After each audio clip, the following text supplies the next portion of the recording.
Everybody, welcome to smart skill college.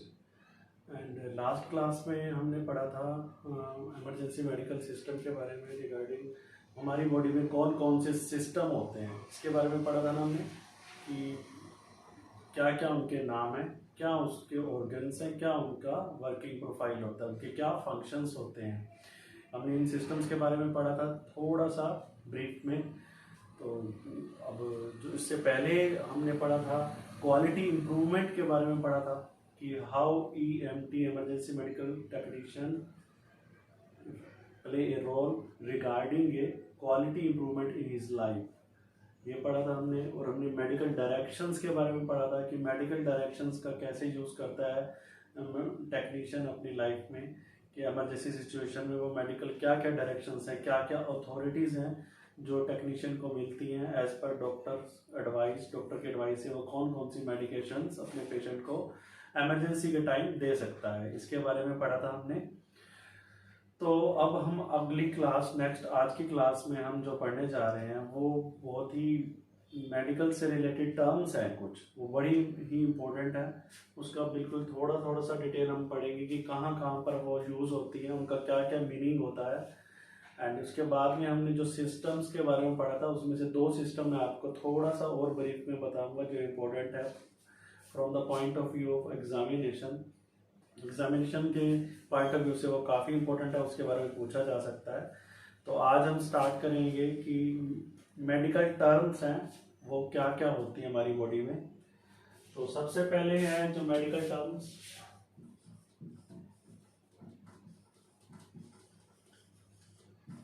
कौन कौन सी medical terms हम आज पढ़ने जा रहे हैं, मैं उनका नाम लिख रहा हूं। What do you mean by mid line?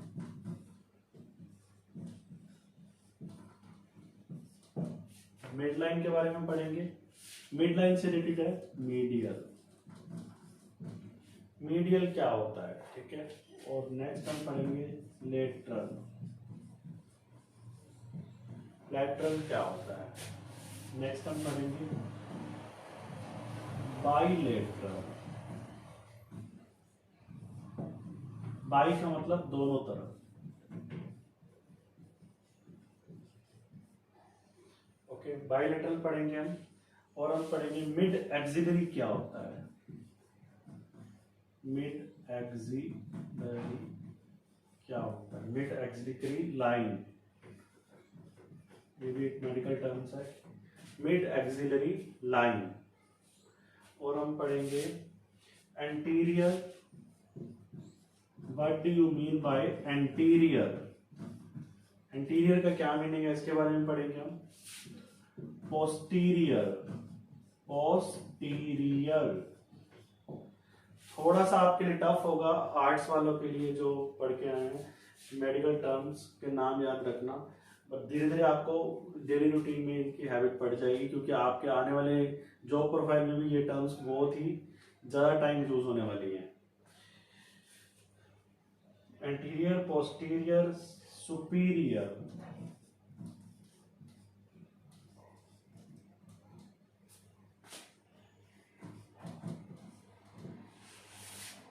Superior क्या होता है, इंफीरियर। इंफीरियर के बारे में पढ़ेंगे, ठीक है, विजिबल है ना सबको। हाँ, मिड लाइन क्या होता है, मीडियल क्या होता है, लेटरल क्या होता है, बायलेटरल का क्या मीनिंग है, मिड एक्सिलरी लाइन का क्या मीनिंग है, एंटीरियर का वर्ड का क्या मीनिंग है, पोस्टीरियर क्या होता है, सुपीरियर क्या होता है, इंफीरियर क्या होता है। और हम पढ़ेंगे प्रोक्सिमल। प्रोक्सिमल, प्रोक्सिमल क्या होता है, डिस्टल। डिस्टल क्या होता है। एक पढ़ेंगे हम मिड क्लेविक्यूलर। मिड क्लेविक्यूलर लाइन, इसके बारे में पढ़ेंगे। ये थोड़ी सी मेडिकल टर्म्स है जो काफी इंपॉर्टेंट है, जो आपके बहुत ही इंपॉर्टेंट है आपकी लाइफ के लिए। तो इसके बारे में सिर्फ नाम मैं दोबारा बोल रहा हूँ, midline, medial, lateral, bilateral, mid axillary, anterior, posterior, superior, inferior, proximal, distal, mid clavicular line. Okay, तो वन बाय वन में आपको बॉडी की पोजीशन के हिसाब से समझाता हूँ कि कहाँ पे होती है मिड लाइन। लास्ट क्लास में मैंने स्टार्ट किया था वैसे मिड लाइन क्या होती है, फिर दोबारा से मैं तुम्हें बताने जा रहा हूँ आज की क्लास में थोड़ा सा ब्रीफ में।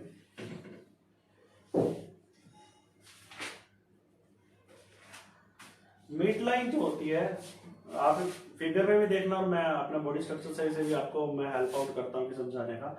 जैसे कि जो यहां से पास होकर दोनों आइस में से सेंटर में से पास होकर यहां से बॉडी को दो पार्ट में डिवाइड करते हुए नेवल में से होते हुए एक राइट एंड लेफ्ट दो पार्ट में डिवाइड कर देती है बॉडी को, वो होती है mid line that passes between the eyes and go downwards to the navel. Navel का मतलब हमारा ये पेट में जो नाभि होती है उसको पास करते हुए नीचे तक जाती है और हमारी बॉडी को दो पार्ट में डिवाइड करती है।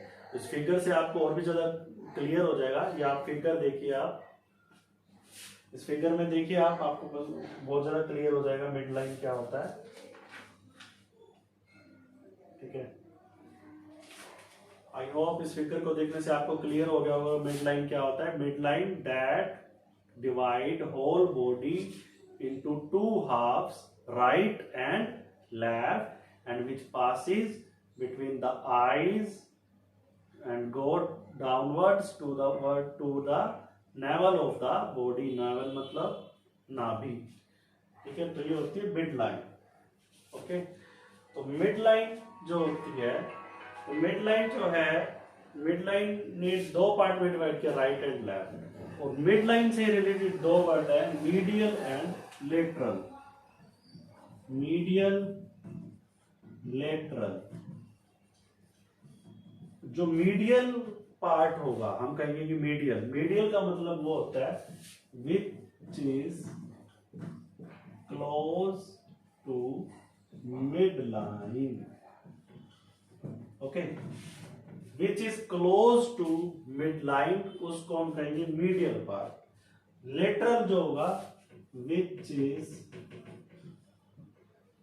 away from midline, वो पार्ट क्या होता है, लेटरल, जो हमारी सेंटर लाइन है जिसने हमारी बॉडी को दो पार्ट में डिवाइड किया था।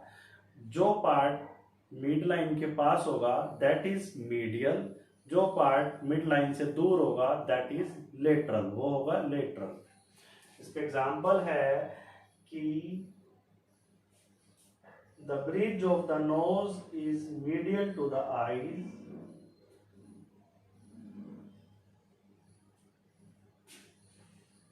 जैसे कि आर्म है हमारी, आर्म का ये वाला पार्ट जो है, दिस वन पार्ट, मैं बॉडी का मेरे क्लियर दिख नहीं रहा है इसमें फिगर में, देखिए बॉडी का ये वाला पार्ट जो है वो that is close towards the mid line, that is middle part, and ये वाला पार्ट जो है that is lateral part. Okay, I hope clear हो गया होगा। मीडियल का क्या मतलब है, लेटरल का क्या मतलब है। Medial is that part which is close to the mid line, lateral means that part which is away from the mid line. ठीक है, तीन मेडिकल टर्म्स आपको मेरे हिसाब से बिल्कुल क्लियर हो गया होगा। What do you mean by midline? What do you mean by medial? What do you mean by lateral? ठीक है, बहुत ही इजी है, मिडलाइन, मीडियल, लेटरल। नेक्स्ट हम पढ़ेंगे बाइलेटरल। बाइलेटरल मैंने लास्ट क्लास में थोड़ा सा बताया था।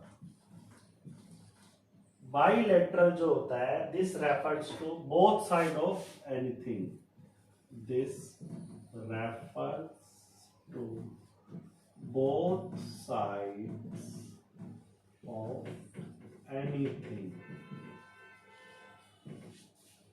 मतलब कि राइट और लेफ्ट दो पार्ट में डिवाइड किया ना, तो बायलेटरल, जैसे लंग्स है हमारे दोनों साइड होते हैं, तो लंग्स क्या है, बायलेटरल पार्ट हमारी बॉडी की जो दोनों साइड एग्जिस्ट करते हैं। ठीक है, this is the example of bilateral lungs. Example क्या है इसका, lungs. Okay, bilateral is by, by मतलब, बाई का मतलब क्या था, दो, ट्राई का मतलब क्या होता है, 3। तो बाई नाम से ही पता लग रहा है दोनों साइड जो होगा, बाईलेटरल। ठीक है, ये हो गया बाईलेटरल।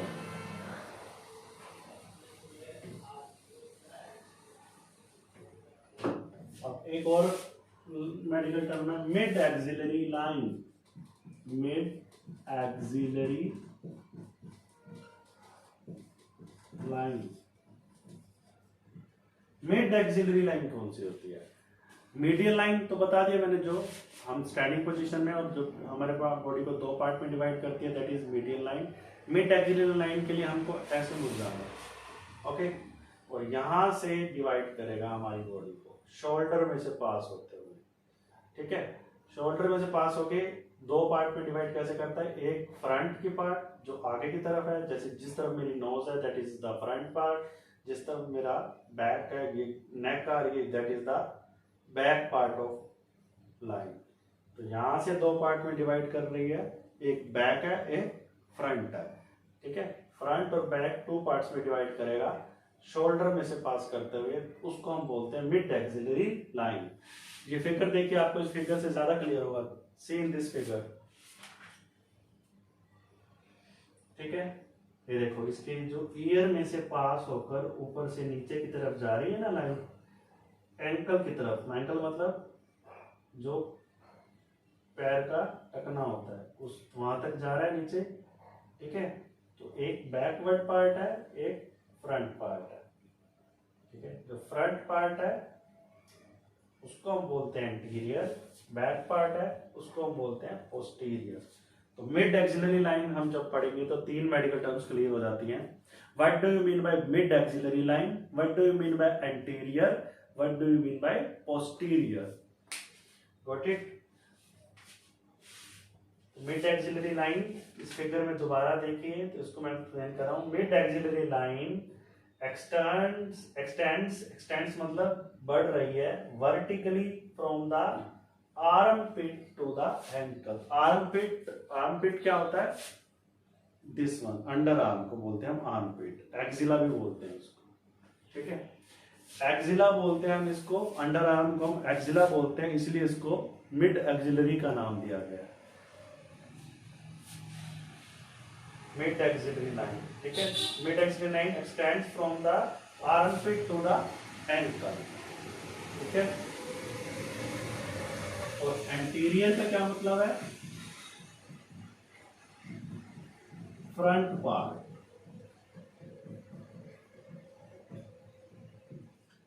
पोस्टीरियर का क्या मतलब है? Back part. ये मेडिकल टर्म्स हम कर क्यों रहे हैं? मेडिकल टर्म्स हम पता है किस लिए कर रहे हैं? ताकि जब हम रिटन डॉक्यूमेंटेशन में बताएंगे कि पेशेंट को कहां पर चोट लगी थी, तो उसकी मेडिकल टर्म्स में लिखना था। ऐसे नहीं लिख सकते हम उसको फ्रंट में चोट आई है, उसको बैक में चोट आई है। उसको आप ऐसे लिखोगे कि posterior back is injured, posterior is injured, posterior मतलब back is injured, anterior arm is injured, anterior arm का मतलब आगे वाला पार्ट जो है आर्म्स का, वो जख्मी हुआ है। ठीक है, इसलिए मेडिकल टर्म्स का करना जरूरी है। तो ये क्लियर हो गया आपको, anterior, posterior and mid axillary line.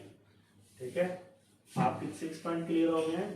What do you mean by mid line, what do you mean by medial, what do you mean by lateral, what do you mean by mid axillary line, posterior, anterior. I hope सबको clear होगा ये। इसके बाद हम पढ़ेंगे superior and inferior. Superior, inferior.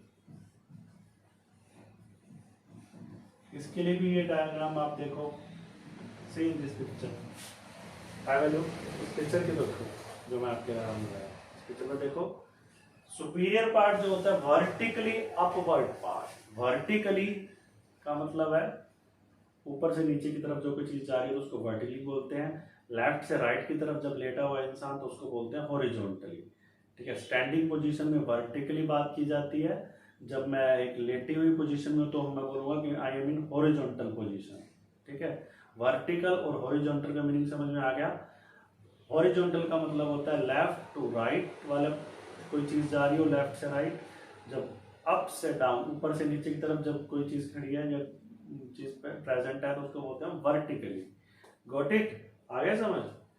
तो superior जो है वर्टिकली अपवर्ड पार्ट को बोलते हैं हम सुपीरियर, वर्टिकली डाउनवर्ड पार्ट को हम बोलते हैं इंफीरियर। इसमें बताइए आप कि जो मेरी चिन्ह है that is vertically upward part है या वर्टिकली डाउनवर्ड पार्ट है? वर्टिकली अपवर्ड पार्ट है ऑफ कोर्स। डाउनवर्ड पार्ट क्या आएगा मेरा? लेग। तो लेग जो है वो दैट इज इंफीरियर पार्ट। चिन या नोज या लिप वो क्या है? वर्टिकली अपवर्ड पार्ट, उसको हम बोलेंगे सुपीरियर। एंड लेग को बोलेंगे हम इंफीरियर पार्ट। ठीक है? Superior is vertically upward part, inferior बोलेंगे वर्टिकली डाउनवर्ड पार्ट।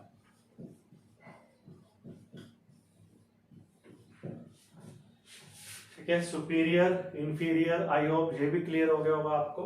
इस फिगर में दोबारा से देख लीजिए एक बार, सुपीरियर क्या है, इंफीरियर क्या है। Superior is upward part, inferior is downward part. ठीक है? हाँ, अब नेक्स्ट करेंगे हम प्रोक्सिमल एंड डिस्टल।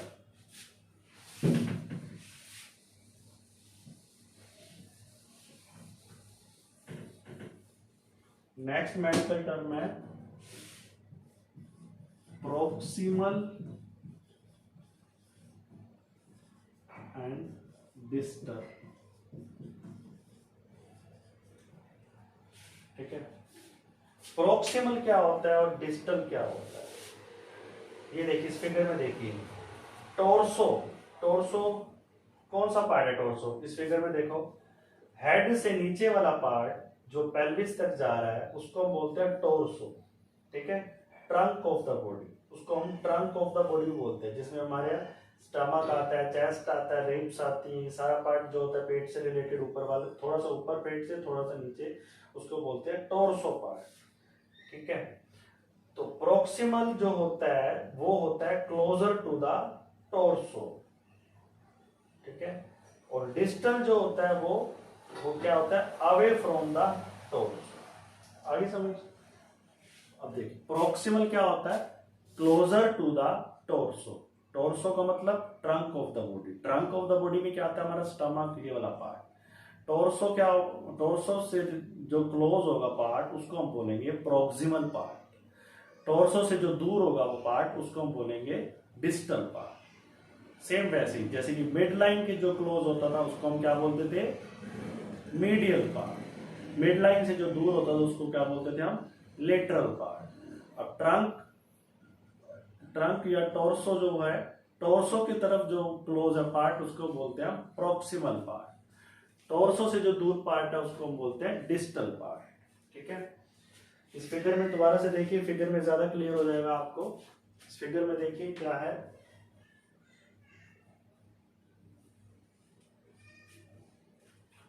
ठीक है? इसका एग्जांपल है the elbow is proximal to the hand because it is closer to the torso then the hand. ये जो हमारा हैंड है ये एल्बो है। एल्बो जो है वो हमारा पेट के पास आ रही है ना, तो ये टोर्सो के नजदीक है ना, तो एल्बो जो है वो प्रोक्सिमल पार्ट है टू द हैंड। हैंड नीचे की तरफ जा रहे हैं तो हैंड टोर्सो से दूर है, तो हैंड और एल्बो में से एल्बो जो है वो प्रोक्सिमल पोजीशन पे है। आगे समझ? Elbow is proximal to the hand, ये बोलेंगे। Got it? समझ में आ गया सबको? आई होप सबको क्लियर होगा। Proximal is closer to the torso. Torso क्या होता है? Trunk of the body.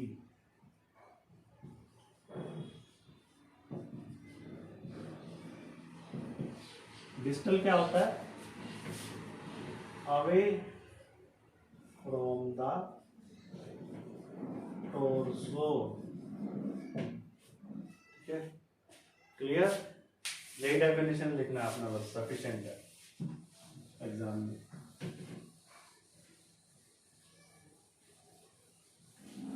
एक रह गया हमारा mid clavicular line. Mid clavicular line. Mid clavicular line क्या होती है? मिड क्लैविक्युलर लाइन दो होती है। ठीक है, यहां पर हमारी एक बोन होती है, इसको बोलते हैं कॉलर बोन। इधर भी होती है, इधर भी होती है। ठीक है, थोड़ी सी निपल से ऊपर की तरफ इस कॉलर बोन में से होकर जो लाइन जाती है, पार्ट डिवाइड करता है, उसको हम बोलते हैं मिड क्लैविक्युलर लाइन। ठीक है, यही लाइन होती है जिसके ऊपर हम स्टेथोस्कोप रखते हैं ब्रीथिंग को मेजर करने के लिए कि ब्रीथिंग किस तरह की नॉइस आ रही है उसकी, लंग्स को चेकआउट करने के लिए लंग्स में कोई दिक्कत तो नहीं है, कफ तो नहीं जमा हुआ। आप देखा होगा जब आप डॉक्टर के पास जाते हो, आपको खांसी होती है, कफ होता है, तो आपको स्टेथोस्कोप लगा के चेक करता है, कभी लेफ्ट कभी राइट, कभी लेफ्ट कभी राइट, कभी बैक से। तो वो कहाँ एक्चुअल में स्टेथोस्कोप की पोजीशन कहाँ पर रखता है, वो बार बार ऊपर नीचे करता है ना, सेट करने की कोशिश करता है। वो मिड क्लैविक्युलर लाइन के ऊपर स्टेथोस्कोप आता है जब, तब उसको ब्रीथिंग की नॉइज उसके ईयर में जाती है। तो mid clavicular line is the point where stethoscope is used to place to hear the voice of breathing. Hindi में क्या कहते हैं? मिड क्लैविक्युलर लाइन एक ऐसी लाइन है जिसके ऊपर स्टेथोस्कोप रखा जाता है। स्टेथोस्कोप समझते हो? जो कान में लगाकर बीच में से जो एक गोल सा वो होता है जिसे मेजर करते हैं, वो होता है स्टेथोस्कोप। हर डॉक्टर के कॉलर पे लटका रहता है। ठीक है, उसको हम क्लैविक्युलर लाइन के ऊपर प्लेस करते हैं, तो जाकर उसके कान में आवाज आती है कि इसकी सांस लेने की गति को सुनने की जो होती है, वो स्टेथोस्कोप मेजर कहाँ से करता है? क्लैविक्युलर लाइन के ऊपर जब रखते हैं तो। ठीक है, तो इसलिए मिड क्लैविक्युलर लाइन बहुत इंपॉर्टेंट है। आपको पता होना चाहिए कि मिड क्लैविक्युलर लाइन कहाँ पर आता है। प्रैक्टिकल वर्क में आपको ज्यादा क्लियर हो जाएगा जब आपको स्टेथोस्कोप का यूज बताया जाएगा प्रैक्टिकली। ठीक है, तो आज के लिए ये मेडिकल टर्म्स थी।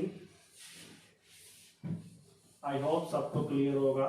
मैं फिर दोबारा से एक बार बता देता हूँ। सबसे पहले था मिड लाइन। मिड लाइन क्या होता है? जो बॉडी को दो पार्ट में डिवाइड करता है, राइट एंड लेफ्ट। ठीक है, एक होता है मीडियल। मीडियल क्या होता है? जो closer to the mid line होता है।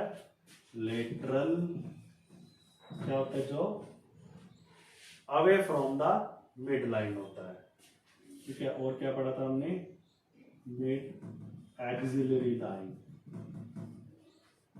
मिड एक्सिलरी लाइन क्या होती है? जो बॉडी को आर्म पिट में से होकर एंकल की तरफ जा जाती है और दो पार्ट में कैसे फ्रंट और बैक में डिवाइड करती है। एंटीरियर आ जाता है। फिर एंटीरियर क्या होता है? Front part anterior. पोस्टीरियर क्या होता है? Back part. बैक पार्ट क्या होता है? पोस्टीरियर। एक होता है सुपीरियर।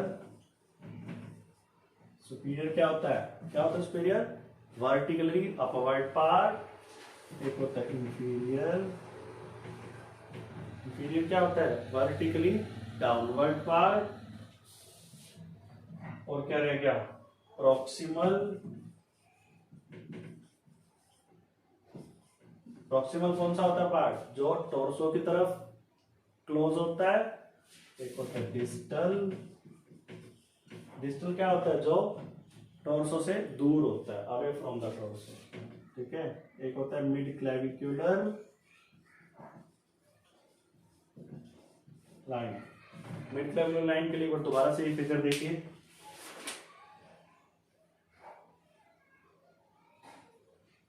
हाँ, इस फिगर में देखो मिड क्लैविक्युलर, यहाँ निप्पल से थोड़ा सा ऊपर गर्दन के कॉलर से नीचे ये वाली लाइन जो होती है, ये होती है mid clavicular. Got it? I hope अब सबको क्लियर हो गए होंगे ये टर्म्स। इससे ज्यादा मैं नहीं समझा सकता आपको। ठीक है, मैं रफ कर मिटा रहा हूँ उनको।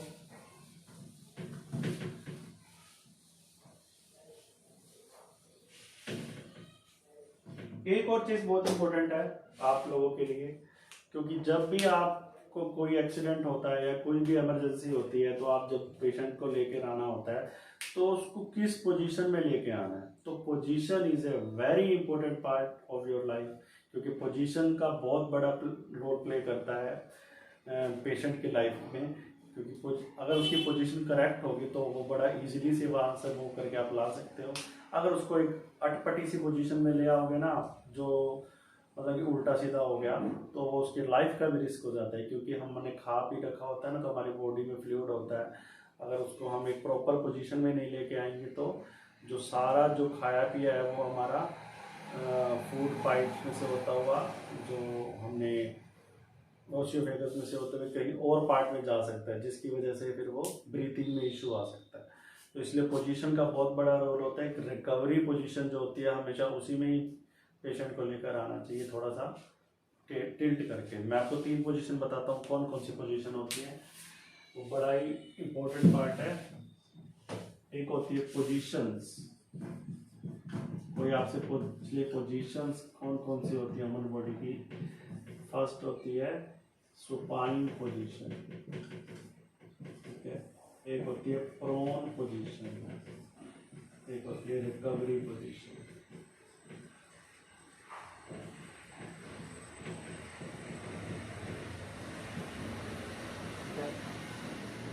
एक होती है सुपाइन पोजीशन, नाम याद कर लेना, सुपाइन पोजीशन। एक होती है प्रोन पोजीशन, एक होती है रिकवरी पोजीशन। आजकल ये प्रोन पोजीशन का बड़ा ही यूज हुआ है। आई होप सबको क्लियर होगा कि प्रोन क्या पोजीशन होती है। जब ये कोविड के केसेस बहुत ज़्यादा हुए थे तो रोज हम वीडियोस में देखते थे कि बाबा रामदेव या कोई भी XYZ जो डॉक्टर है वो बार बार ये बोल रहा था कि आप प्रोन पोजीशन में बैठ के सांस को ऊपर नीचे लीजिए। कहा गया था ना, जिससे आपको लंग्स को ज़्यादा ऑक्सीजन मिलेगी जब ऑक्सीजन डाउन जा रही थी पेशेंट की। प्रोन का मतलब उल्टा होकर, ठीक है, उल्टी होकर पोजीशन, लेटने वाली पोजीशन क्या बोलते हैं हम, प्रोन पोजीशन। तो सबसे पहले सुपाइन पोजीशन, ये फिगर देखिए, सी दिस फिगर, हाँ इस फिगर में देखिए,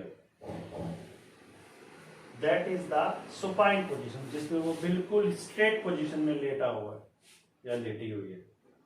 सिर बिल्कुल सीधा है एंड नीचे रखे हुए जमीन पे, पैर बिल्कुल सीधा, that is the supine position, ठीक है। सेकंड पोजीशन है प्रोन पोजीशन, जिसमें वो उल्टा लेटी है, जो उसका हेड है वो थोड़ा सा लेफ्ट की तरफ मुड़ा हुआ है, बिल्कुल बैकवर्ड पोजीशन में उल्टा होके। This is the prone position. Now third position is the recovery position. This is very important position, इसका सबसे बड़ा रोल है। रिकवरी पोजीशन को देखिए ध्यान से, एक साइड मूव कर जो लेटी हुई है ladies, that is the recovery position. इसको एक और नाम भी बोलते हैं lateral recumbent position, lateral recumbent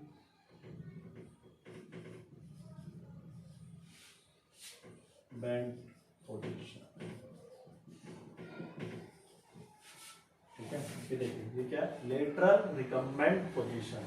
कोई आपसे पूछ ले what is the synonym of recovery position, recovery position का दूसरा नाम बताइए, तो आपको फट से रिप्लाई देना है लेटरल रिकम्बेंट पोजीशन, ठीक है। इसी फिगर में दोबारा से देखिए, this is the recovery position. इस पोजीशन का क्या फायदा होता है, क्यों इसको अच्छा कहा गया है, क्यों इसको रिकवरी कहा गया है, इसके पीछे रीजन है।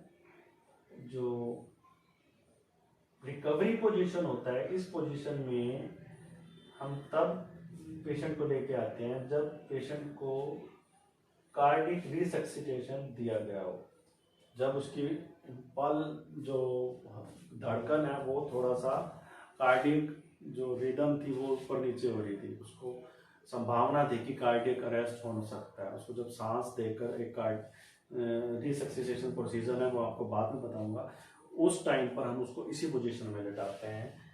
क्यों लेटाते हैं, क्योंकि इस पोजीशन में जो फ्लूइड है बॉडी का या वोमिट है वो कहाँ से मुंह में से निकल कर बाहर आ जाए, बजाय कि अंदर लंग्स में ना चला जाए। वो सारा लंग्स में चला गया तो फिर क्या हो जाएगा, उसकी सांस रुक जाएगी, ठीक है, जिससे खतरा हो सकता है उसकी जान को। इस पोजीशन में इसलिए लेटाया जाता है ताकि जो भी उसको वोमिट अगर आ गया है तो उसको वो मुंह से बाहर आ जाए, वो लंग्स की तरफ ना जाए, ठीक है।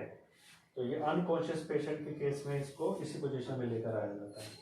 एक और पोजीशन होती है, ठीक है, एक और दो पोजीशन और होती हैं, वो भी आपसे पूछा जा सकता है फिर भी, तो आप एक बार सिर्फ नाम सुन लीजिए वो कैसी पोजीशन होती है।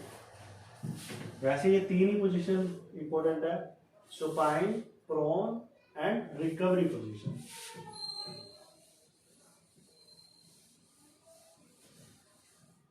दो और पोजीशन है जिसका नाम है फॉलर्स पोजीशन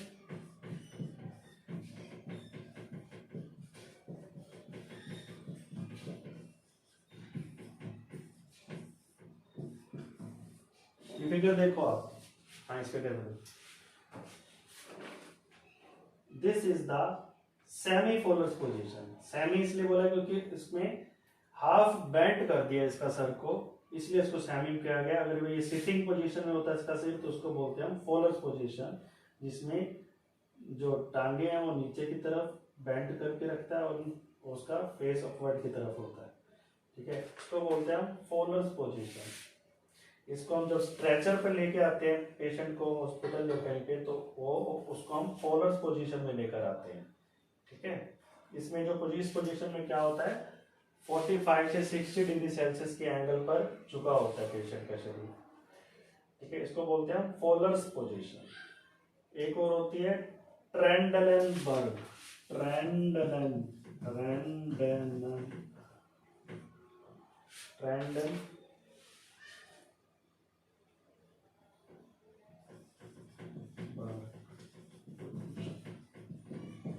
इस पोजीशन में पेशेंट का जो पैर वाला हिस्सा है वो बॉडी से सर से थोड़ा सा ऊपर की तरफ झुका होता है, वो लेइंग पोजीशन होता है, लेटिव पोजीशन होता है। देखो इस फिगर में देखिए ज्यादा क्लियर होगा।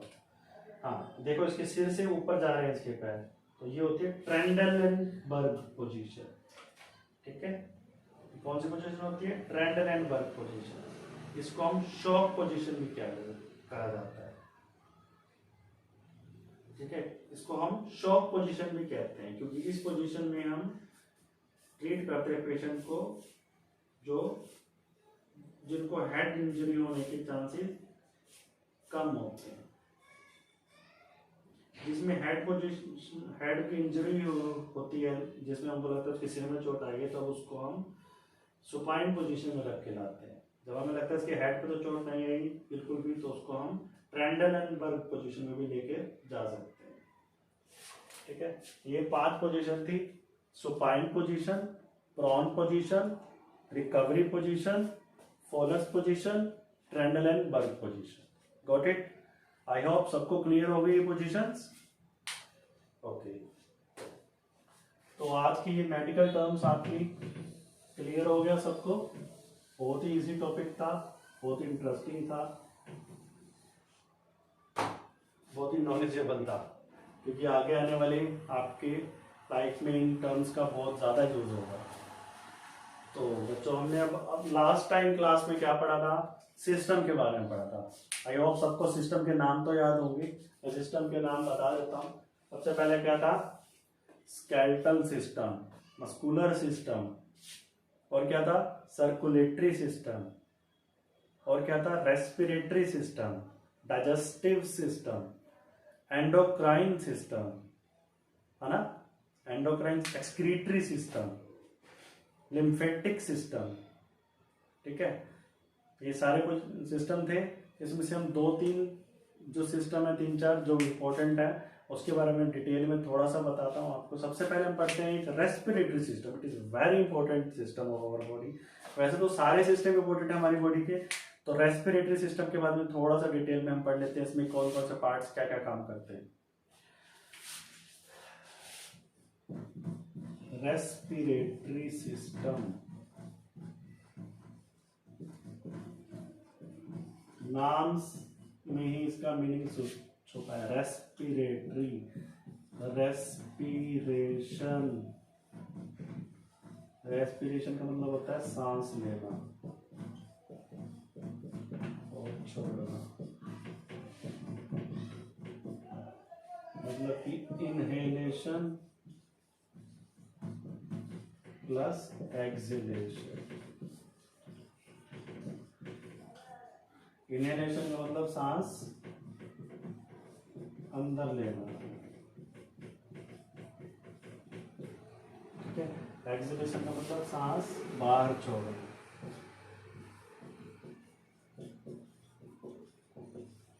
सांस जब अंदर लेंगे तो क्या जाएगा, ऑक्सीजन। सांस जब बाहर छोड़ेंगे तो क्या जाएगा, CO2।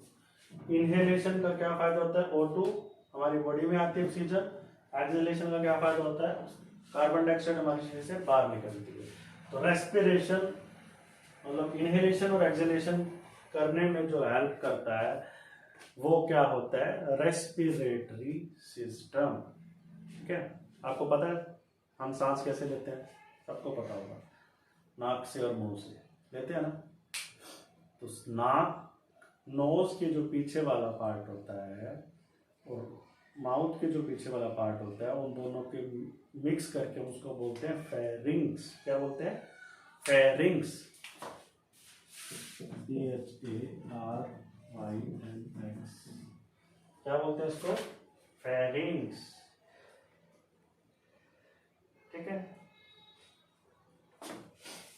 जो नोज के पीछे वाला पार्ट होता है उसको बोलते हैं हम, एक मिनट को मिनट,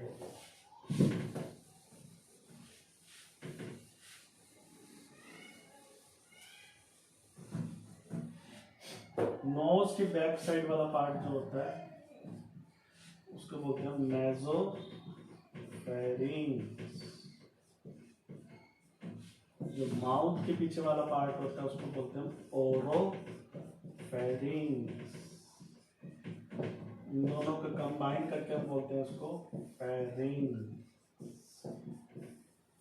दोनों इकट्ठे हो क्या बोलते हैं, फेरिंग्स। फेरिंग्स एक बहुत इंपॉर्टेंट पार्ट है हमारा रेस्पिरेटरी सिस्टम का।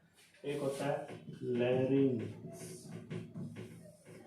ठीक है। और क्या होता है हमारी बॉडी में रेस्पिरेटरी सिस्टम से जुड़े पार्ट, एपिग्लोटिस,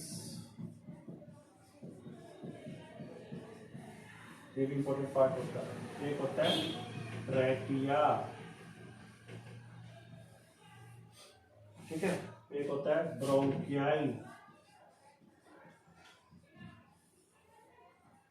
ठीक है। क्या होता है, ब्रोंकियाई। एक होता है एल्वियोली,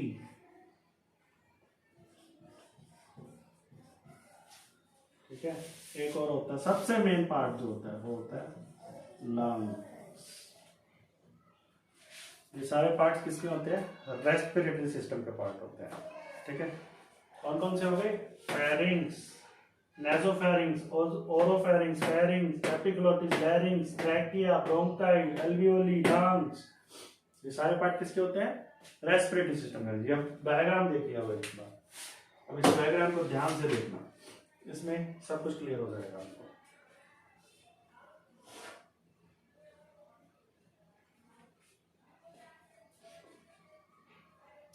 देखिए इस डायग्राम में देखो, बिल्कुल इसके नोज के पीछे वाला पार्ट जो इसको बोल रखा है नेज़ोफेरिंग्स, ओरोफेरिंग्स। अब ज्यादा क्लियर हो रहा है ना, इस बिंदु को, इस पॉइंट को क्या बोल रहे हैं, ओरोफेरिंग्स। इन दोनों को पार्ट को कलेक्टिवली क्या बोला जाता है, मतलब दोनों को इकट्ठा क्या बोला जाता है, फेरिंग्स। उसके नीचे होता है एपिग्लोटिस, होता है ना एपिग्लोटिस। एपिग्लोटिस क्या काम करता है, जब हम खाना खाते हैं ना तो ये एकदम से क्लोज हो जाता है ताकि जो खाना है वो हमारा फूड पाइप में ही जाए, बजाय कि ट्रैकिया में से होते हुए लंग्स में ना घुस जाए। तो यहाँ पर क्लोज होने का फंक्शन प्ले करता है एपिग्लोटिस। उसके नीचे क्या है, लैरिंग्स, ठीक है। क्या है इसमें, लैरिंग्स।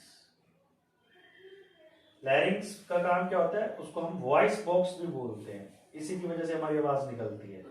लैरिंग्स क्या होता है, वॉइस बॉक्स। वॉइस बॉक्स आप याद रखना, लैरिंग्स को क्या बोलते हैं, वॉइस बॉक्स, क्योंकि इसके अंदर वोकल कॉर्ड्स होते हैं, क्या होते हैं? Vocal cords. ठीक है।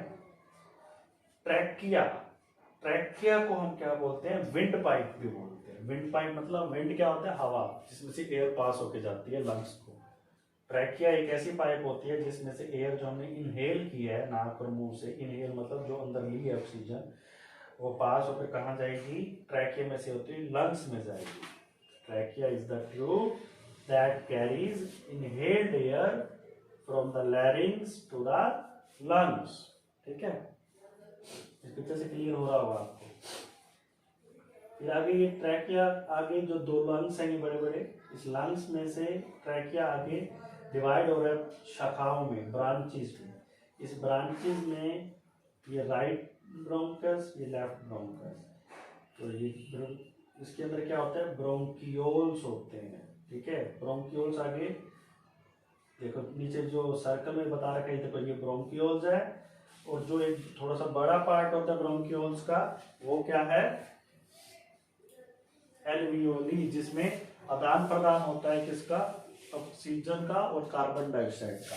ऑक्सीजन छोड़ता है और वो कार्बन डाइऑक्साइड उसके अंदर जाता है, फिर उस पास होकर मुंह से हम कार्बन डाइऑक्साइड निकाल देते हैं। ठीक है, this is the alveolar sac भी बोलते हैं, एल्वियोलर सैक, जिसमें गैसों का एक्सचेंज होता है। एक्सचेंज मतलब आदान प्रदान होता है। Got it? इस फिगर से क्लियर हो गया सबको? क्या क्या होता है इसमें? Pharynx, nasopharynx, oropharynx, epiglottis, larynx, bronchiole, trachea, lungs, और लास्ट में आता है डायाफ्रागम। देखो इस फिगर में डायाफ्रागम बता रखा है ना। डायाफ्रागम क्या होता है? डायाफ्रागम होता है एक मस्कुलर स्ट्रक्चर जो डिवाइड करता है चेस्ट कैविटी को एब्डोमिनल कैविटी से, मतलब जो चेस्ट को अलग करता है एब्डोमेन से। ठीक है, उसको बोलते हैं डायाफ्रागम। Excuse me.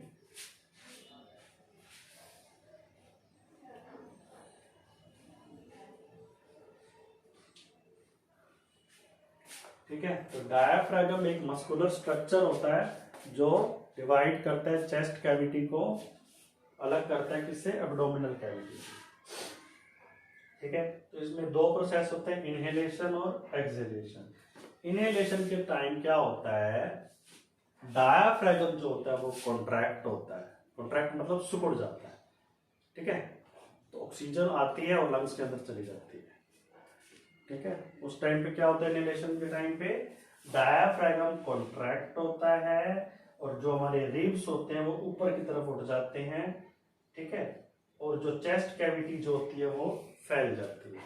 इनहेलेशन के टाइम क्या होता है? डायाफ्रागम जो होता है वो कॉन्ट्रैक्ट होता है, रिब्स ऊपर की तरफ हो जाते हैं, होते हैं देखो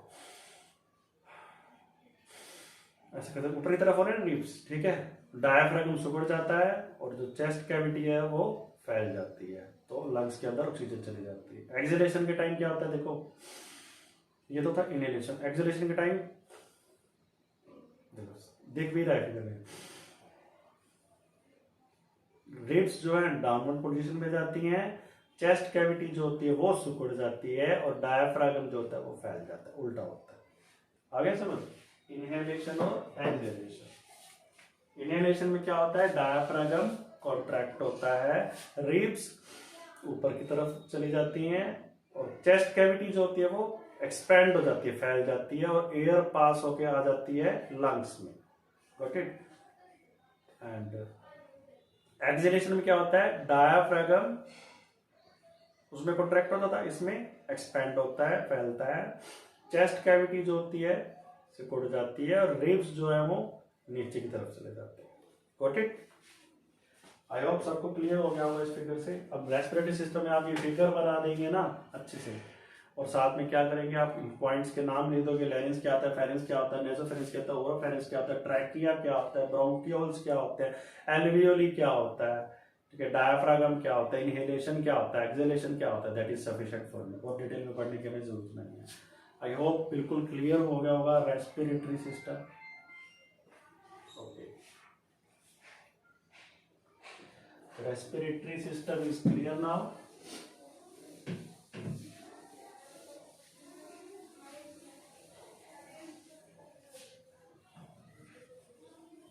आई होप आज के लिए इतना ही सफिशिएंट है।